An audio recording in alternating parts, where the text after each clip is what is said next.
You're listening to episode 8 of the Happy Space podcast. Today I'm chatting with prolific productivity pioneer and inspiring HSP, Harold Taylor.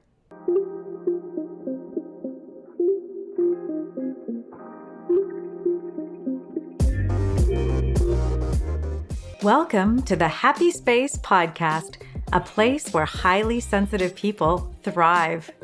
Not only will we learn how to better navigate life with our superpowers, we'll find ways to better manage the challenges too.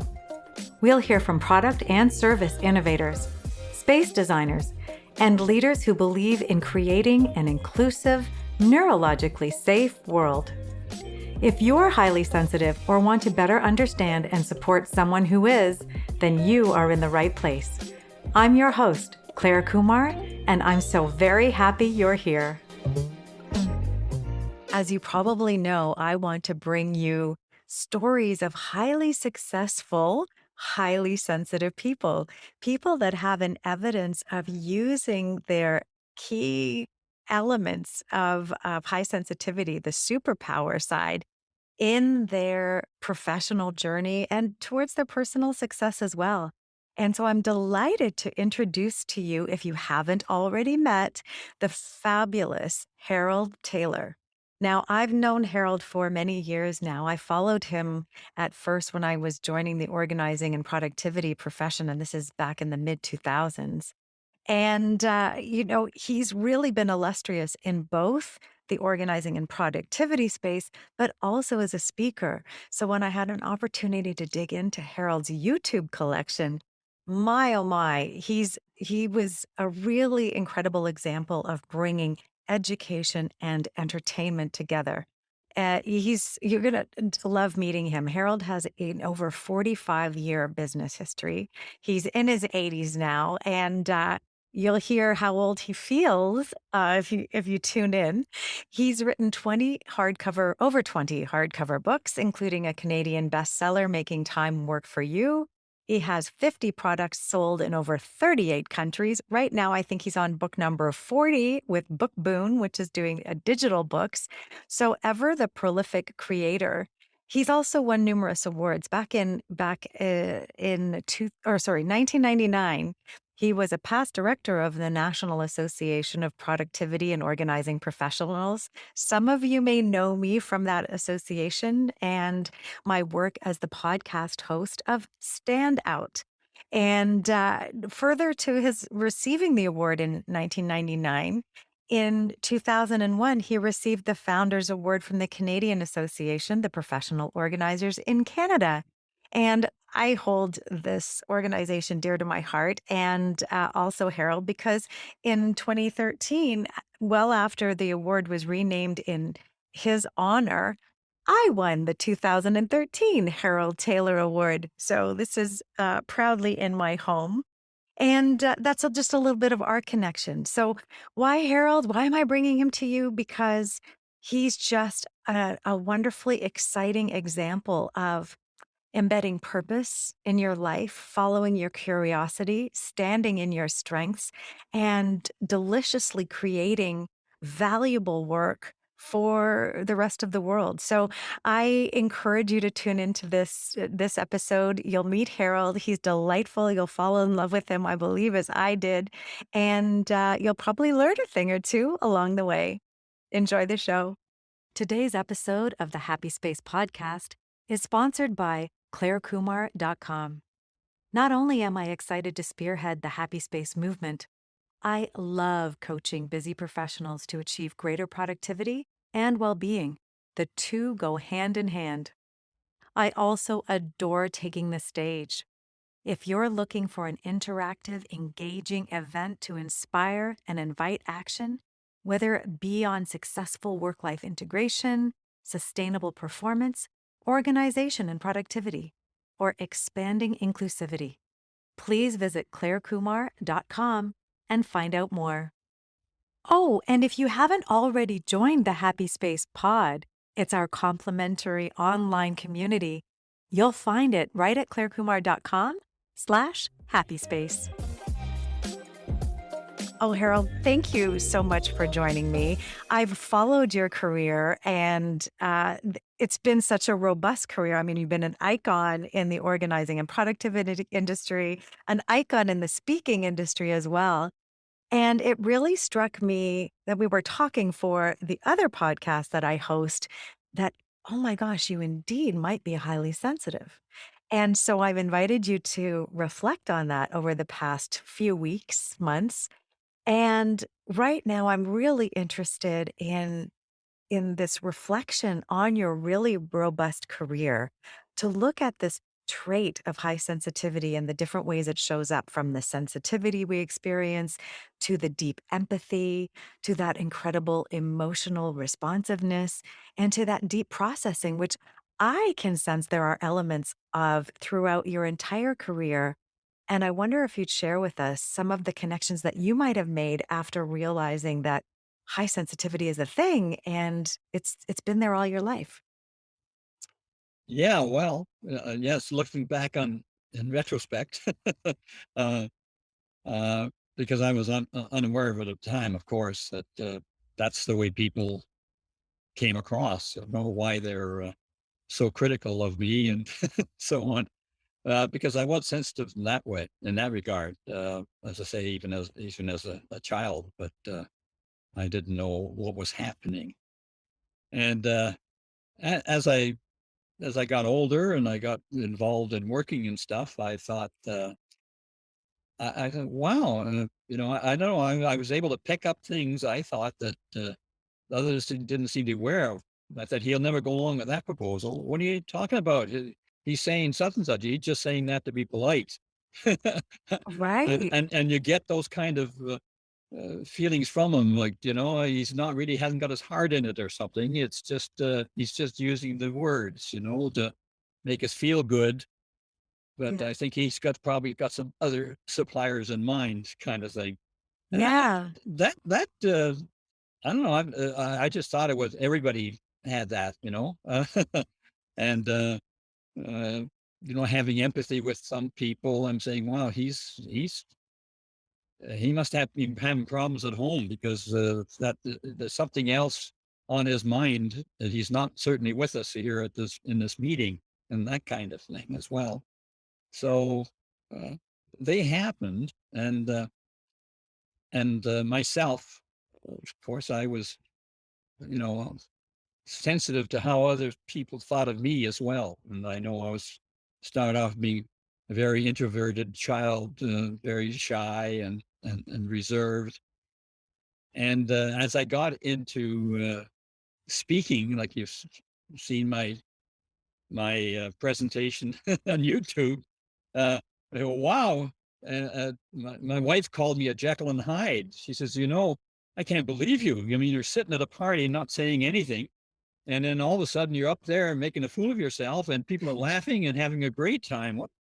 And they couldn't, just thought it's not in keeping with your character because I was uh, very shy and reserved, or like, introvert. I did not outspoken, Mhm. like, yeah. Yeah, but if I have to encourage listeners to check out Harold's videos on YouTube. We'll put a link in the show notes for sure, because absolutely inspiring to marry the deep knowledge that you had, but in a really engaging way to help those messages translate and to keep that audience riveted. Yeah, well, that was actually purposeful because people said, like I joined NSA and CAPS and those organizations, speaking organizations and stuff, and picked up ideas and so on. And they said, if you're going to do something, I guess this was in the States and NSA, uh, find out what everybody else is doing and do it differently. Mm, And so I thought, well, time management seminars to me are pretty boring, because you're just droning on and on and on and falling asleep. And so I thought, but how am I going to get up there and be humorous? So I would. That was that's when I got over my shyness, I guess, for that part because I just rehearsed it in my mind. I just thought I can visualize now what I'm that I'm up there speaking, and here's what I'm saying. Mm. And I sort of went over it in my mind again and again as if I was actually doing it. And I think I was actually rewiring my brain at that point, according to this is what the people in all these brain books that are behind me would be saying anyway. And I'm rewiring it, but I was rewiring it for my presentation on purpose, I guess, But then I started coming out more that way, as I got into speaking and seminars and stuff. I became more confident and I thought, wow, what happened to this shy kid? Well, you'll see him at a party. I'm probably still sitting back in the corner, not saying too much. Even now, I don't. But then they say, Harold, I hear you're a such and such. Tell us about the so and so. Well, then I'd take over. I'd come out and start speaking. So I could never do that before as a child, but I can do it Yeah. now. I've got my confidence back, I think, in that It's way. yeah, you're talking about an evolution to and to me, what I'm hearing is an alignment with a purpose, Yeah. right? When there was purpose, there was motivation to then find a way to do this. And you developed a whole other way of being on stage or whenever you're connected to sharing something of value. Is Yeah, that and is that and right? the thing is, I'm not conscious of it, being Mm, uh, like I'm enjoying it. I don't feel I'm forcing myself now. right. It's just natural, and then I get the feedback from the audience, and they encourage me, because they're laughing and having a great time and everything else. And they say, "Gee, I wish I could do that." Are you kidding? I remember joining Dale Carnegie, and I sat in the back of the room hoping they wouldn't see me. Yeah. And the big deal was when they asked me in business, when I was working for American Standard, I went to a seminar, a speech, and they said, "Oh, how would you like to thank the speaker, Harold?" Well, you kidding? I didn't even know what he spoke about. I was so nervous, and I thought, you know, and I can't do that. Yeah. So it's so interesting because you don't forget that moment where you were asked. And did you speak? Did you thank the speaker? I did thank the speaker. Did, Yes. good for you. I remember still being 6 years old and being asked at the church choir to sing boop boop be doop to the rubber ducky song. Oh, And I was like, no, no, no, no, no. I can't do this. I can't have my voice stand out. And I've that's haunted me for far too long. It's like, wait a second, when you get an opportunity, who do you need to be and what do you need to build in terms of yeah. skills and comfort and what do you need to align with to have that motivation to then I call it dancing through discomfort. Do you know I'm really curious about this because part of this podcast is around highly sensitive person empowerment. And your journey from shy, introverted person to being still introverted, but someone who can find their voice and use it really so well. Do you remember back to the motivation or what hooked you into I'm actually I'm gonna crack this nut and I'm gonna be that different speaker on stage and wow everybody. I mean, the accolades and awards that you've won are numerous. So do you remember what gave you the motivation to become different? Yeah. I don't know if I do or not. It's just something that I really wanted to do. I said, I got In fact, my first business was association management, where we hired speakers to come all the time. And I'd be hiring these speakers that come up from the States and charging $3,000 and $5,000 for a talk. And that's a long time ago. Yeah. And I thought, my gosh, I know one of the behavioral scientists, I don't want to put anybody down or mention names, but it was, Frederick Hertzberg and his motivation theory.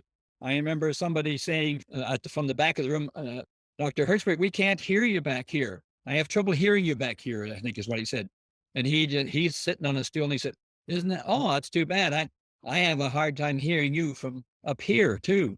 And I thought, wow, here's a guy we're paying $5,000 for sitting there and just being flippant like that too. Yes. And and when I saw other speakers, I thought, gee, I could do that. I've taught at Humber College, Mhm.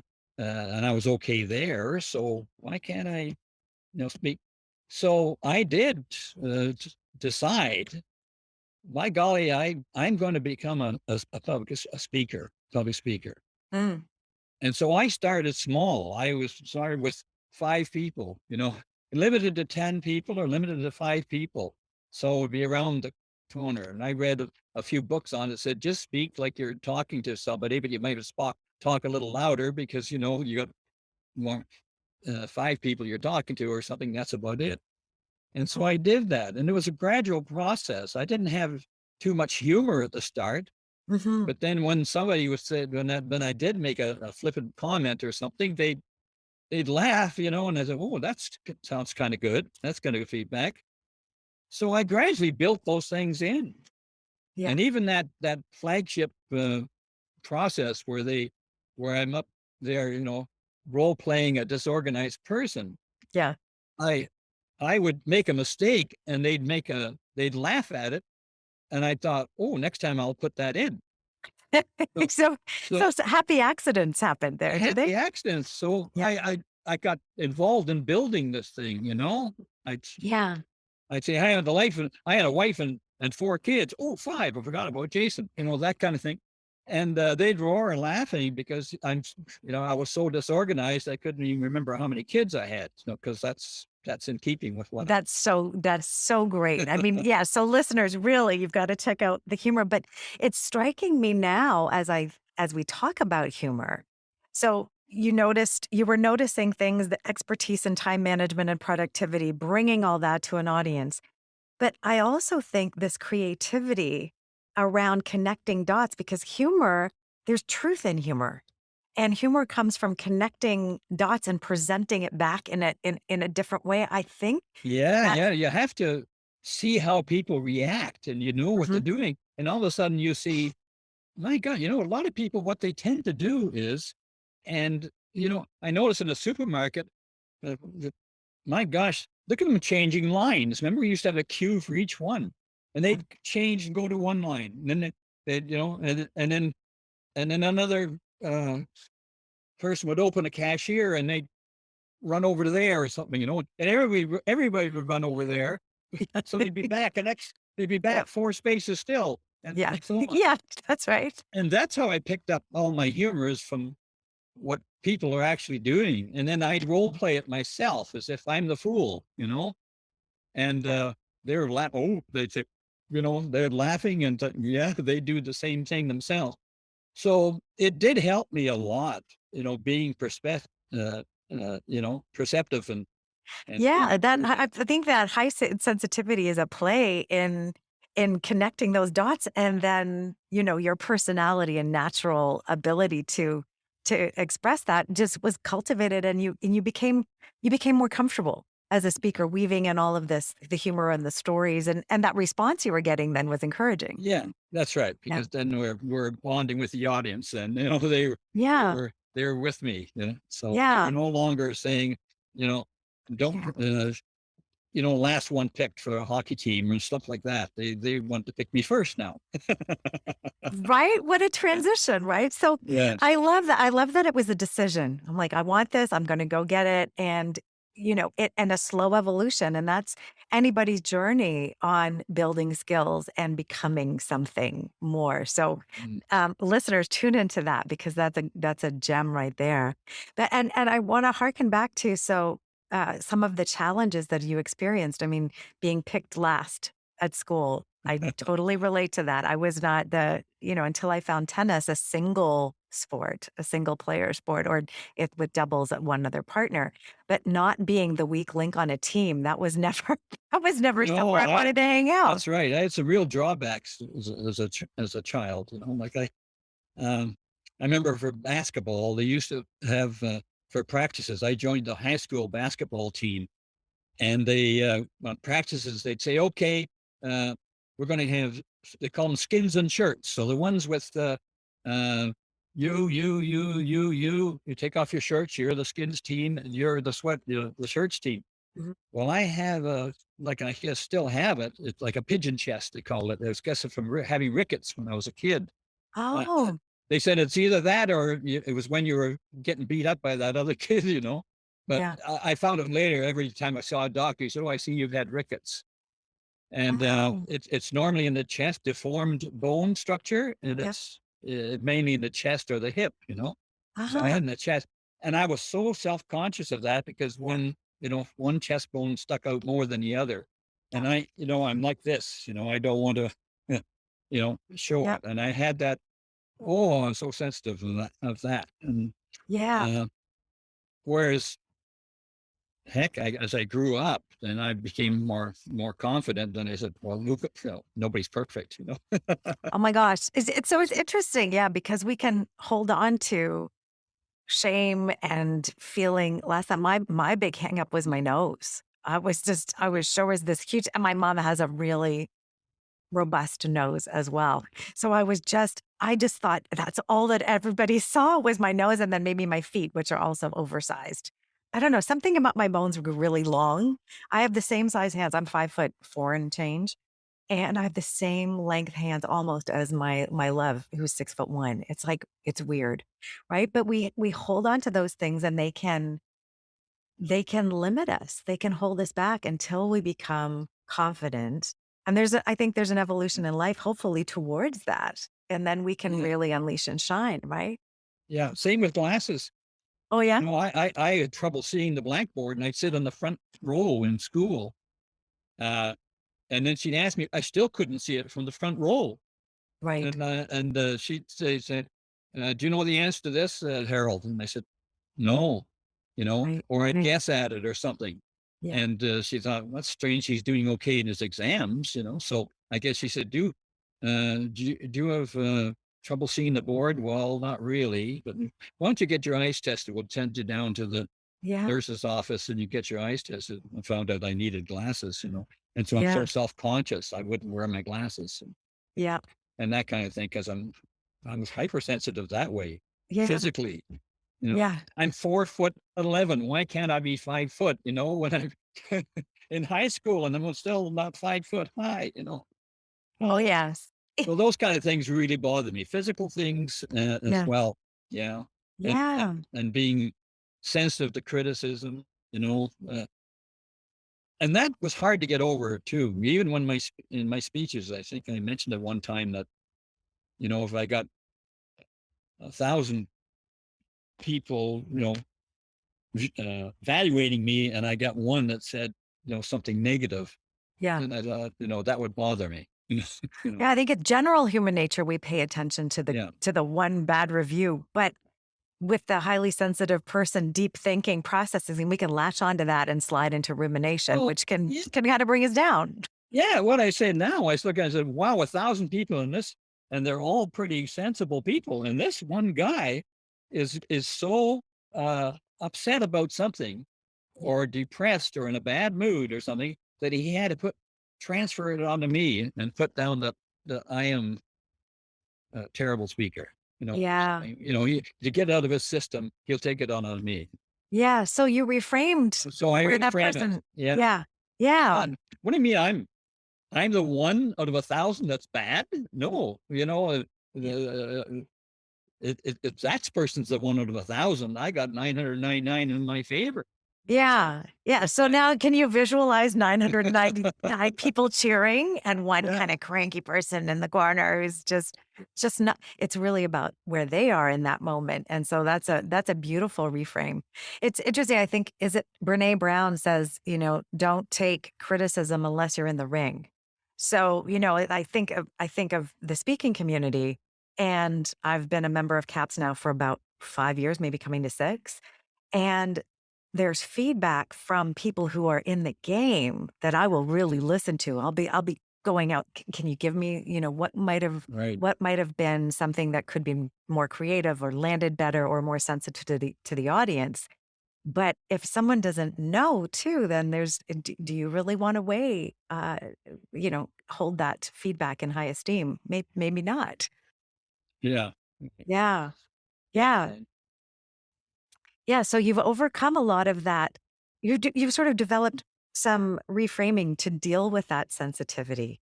and minimize the hurt feelings that come out of it. What happens now today? Do you feel like you've evolved in your ability to handle the struggle part of being highly sensitive, the potential overwhelm to overstimulation, the overthinking piece of it? What kinds of, can you Yeah, talk I about think that? so. To me, it's more positive than negative. You know, like I don't want to say I'm more creative than anybody else, Mm, but I seem to pick up things. I can read a book on something like psychology, and all of a sudden, hey, that relates to time management. You know, yeah. now if we did this, and I'm all doing that all the time, even with now that I find out such a thing as HSP, I say, isn't it interesting? That sounds like a weakness of the executive skills because ADHD people, it's been known that it's a weakness of the executive skills, the executive Mm, functioning. mhm. And so maybe that's this brain based, skill Yeah. that they call emotional control is actually partly HSP. You, And yeah. if I can now develop that as I did the others, then I will get over this kind of thing. But I'm already over it. But I say that would be a lot easier way of doing it because I can, sort of program my mind. And I think that's where things are going in the time management field is the battlefield is Mm, no longer in the office, it's in the brain. mm, It's not the interruptions, it's our inability to deal with the interruptions, so we got to manage ourselves and forget about managing computers and other people. yeah. So Yeah. The control, yeah, the opportunity is to control what we really can control, but we've kind of mm, given over to response to being reactive rather than thoughtfully responsive.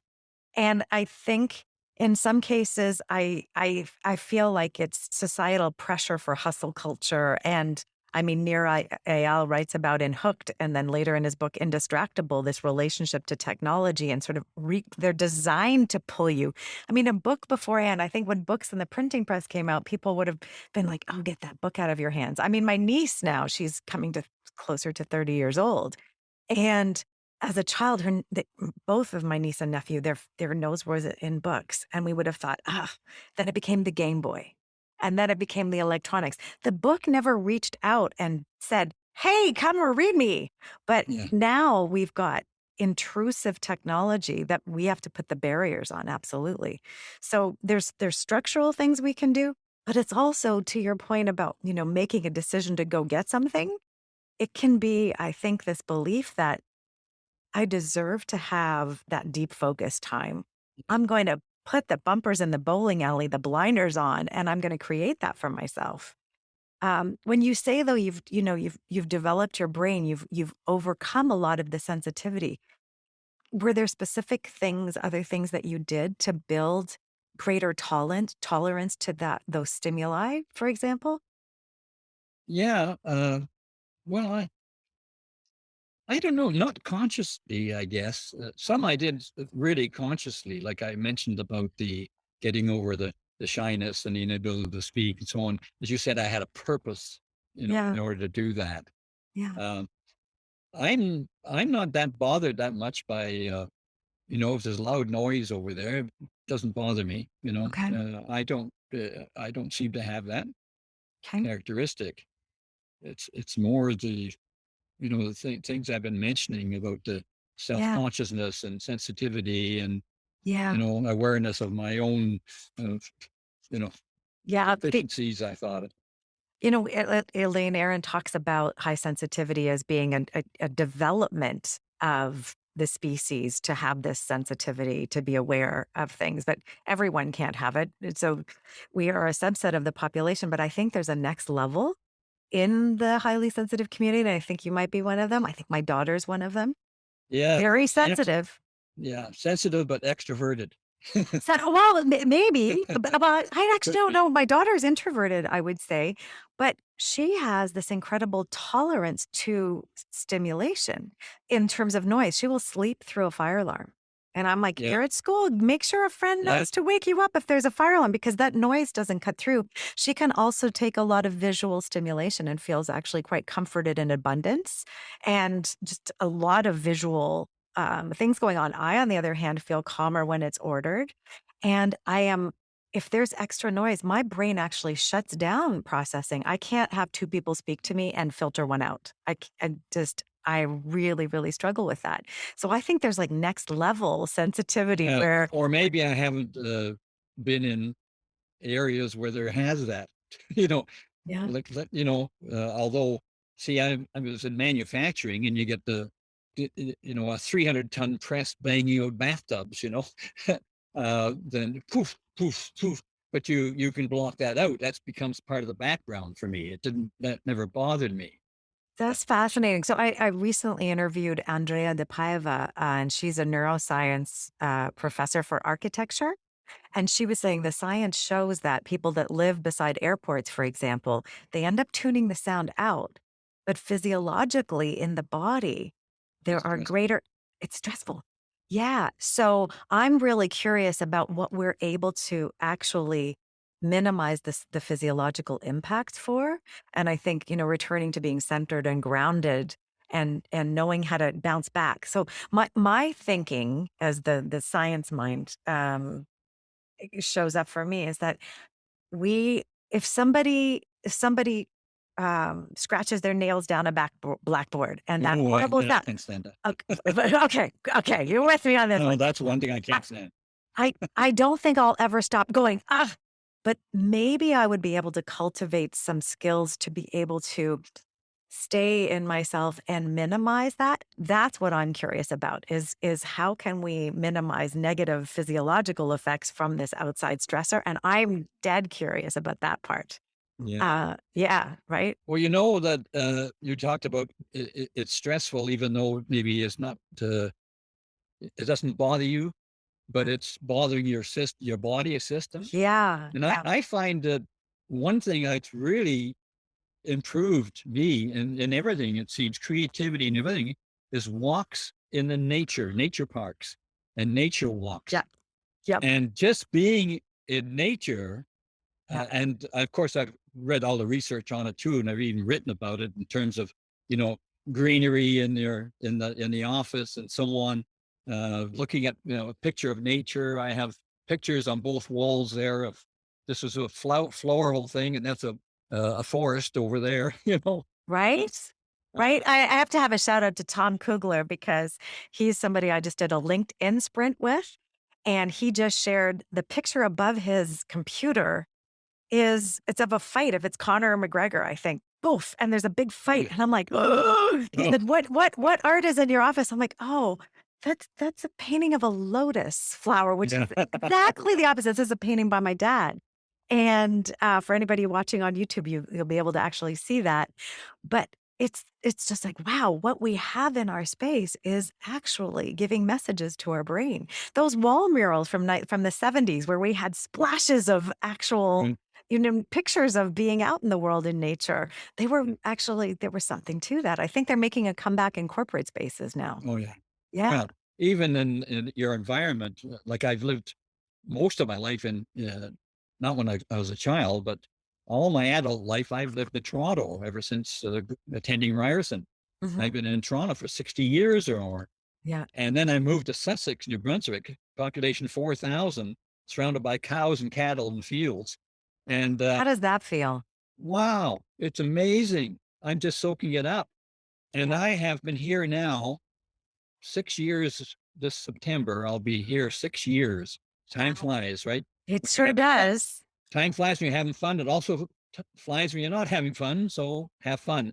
But anyway, I'm just soaking up the environment and I do a lot of writing. And I've written more books in that 6 years that I've been here than I have in the last 60. Um, just since I've been here, I'm up to now 40 ebooks since I've been here.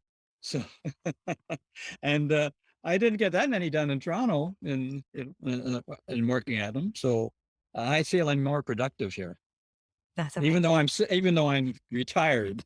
Well, so you bring me to think about, as we talked about in the pre-interview, I think you've figured out a real recipe for a rich, fulfilling life. And one of the things that I noticed when we were talking was rich community in your life. So, yes, prolific creator along the lines and following your interest and sharing your wisdom, but you've maintained and built and grown in a new place, rich relationships. Can you talk about the value of social connection for you? Oh my gosh, it's amazing. I've always, the trouble in the city and you're living in a condo, you're lucky if you know the person next door neighbor. Yep. I remember when I was married and had a house. Uh, with the family, and we never got to meet the neighbors till the fence fell down.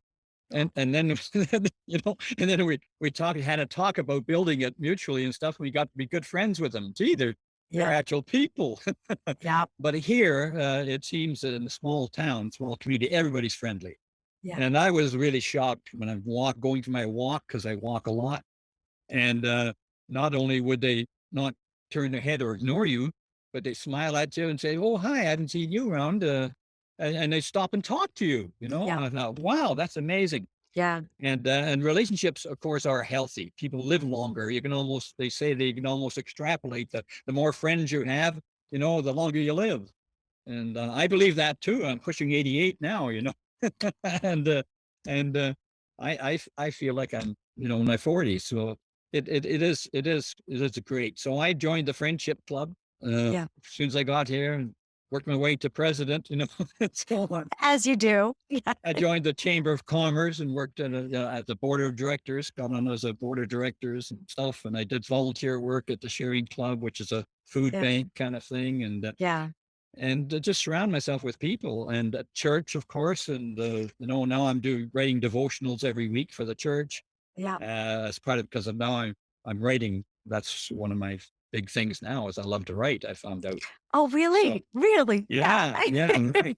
So, and it's just amazing, this, Yeah. yeah. And so you're surrounded by people who, are friends, if you have a problem, Yeah. like, And do you think as a highly sensitive person and reflecting on the sensitivity, I realized recently after I left my marriage and I realized there was so much social connection that just came from the construct of being in family that living then on my own and I had to reestablish so much connection and there was I realized I had to design it. I mean, Dr. Vivek Murthy is the Surgeon General in the US, the 19th and the 21st. After his 19th, being the 19th Surgeon General, he toured America and he wrote a book called Together because he noticed the biggest health issue was lack of connection. And I'm just thinking this is just spur of the moment question, and we'll sort of end, I think, with this question is thinking about the relationship to others as highly sensitive people and how that affects just generally affects our well-being. yeah, well, uh, I think it does for sure. It's like you talk about, it's not something that's obvious on the surface, but it's Um, it's compatible with your bodily functions, and your. yeah. I know I've have high blood pressure. I think I was on three three well, two medications, I guess, for it in Toronto. Mhm. And here I see the doctor, and after I've been here a year and settled and everything else, and he took me off one medication and said, you don't need that, and so on. Um, so I can see physiologically, I am in better shape now than I was before, but I look the same, same ugly muffin face. Nothing ugly. I got a nose, I got a big nose too. You can see that. Oh, okay, okay, yeah. Let's you turn left onto like let's Yeah, we'll have to that's right. yeah. There you go. YouTube there. That's for They you. call me Cyrano de Bergerac. Ah, oh man, Harold. You know what? There was so much in the way you live that has inspired me ever since I met you.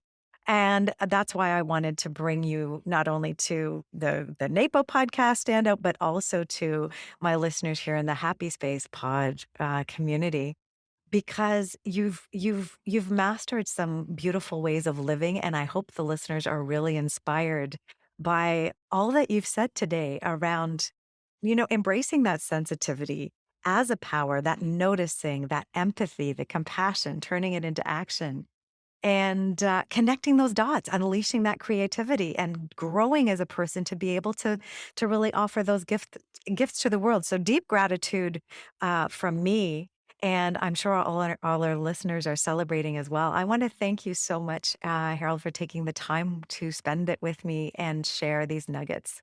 Well, thank you. It's been fun, Claire. All right, enjoy the rest of your sunshiny day in Sussex. Okay. And whether you believe it or not, give me a good valuation, will you? Because I'm sensitive in that area. You can count on it. You can count All on right. it. All right, thanks so much. Okay. Take care.